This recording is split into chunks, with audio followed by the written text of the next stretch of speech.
నెల్లూరు జిల్లా కోవూరు నియోజకవర్గం ఇందుకూరుపేట మండల పరిధిలోని కుర్తిపాలెం పంచాయతీ రాముడుపాలెం రైతు భరోసా కేంద్రాన్ని మధ్యాహ్నం సమయానికే మూస్తున్నారు. దీంతో వివిధ పనులపై వస్తున్న రైతులు, ప్రజలు నిరాశతో వెనుదిరిగారు. ప్రజలకు అందుబాటులో ఉండి సేవలందించాలని ప్రభుత్వం సచివాలయ వ్యవస్థను అమలు చేస్తోంది.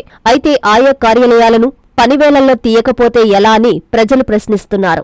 ఇదిలా ఉంటే నూతన ప్రభుత్వం అధికారంలోకి వచ్చి 9 నెలలు కావస్తున్నా ఇక్కడ మాత్రం ముఖ్యమంత్రి పేరు కూడా మార్చని దృశ్యాలు ప్రజల విమర్శలకు తావిస్తున్నాయి.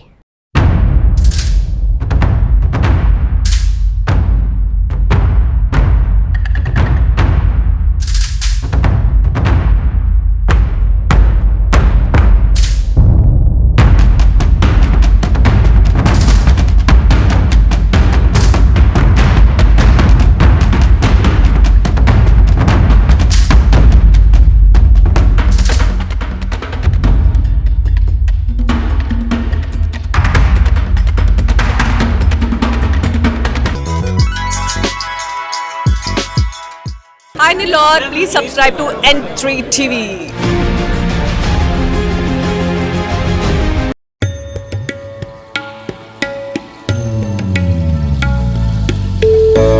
బ్రహ్మోత్సవ ఆహ్వానము శ్రీ తల్పగిరి రంగనాథ స్వామివారి దేవస్థానము రంగనాయకులపేట నెల్లూరు మార్చి 9వ తేదీ నుండి 19వ తేదీ వరకు జరుగును.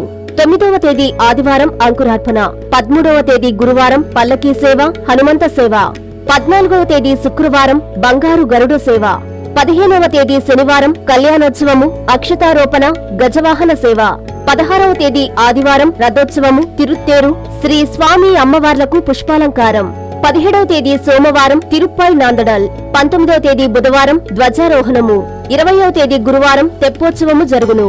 కావున భక్తులందరూ బ్రహ్మోత్సవాలలో పాల్గొని స్వామివారిని దర్శించుకోవాల్సిందిగా కోరుతూ శ్రీ స్వామివారి సేవలో చైర్మన్ మరియు ధర్మకర్తల మండలి మరియు కార్యనిర్వహణ అధికారి.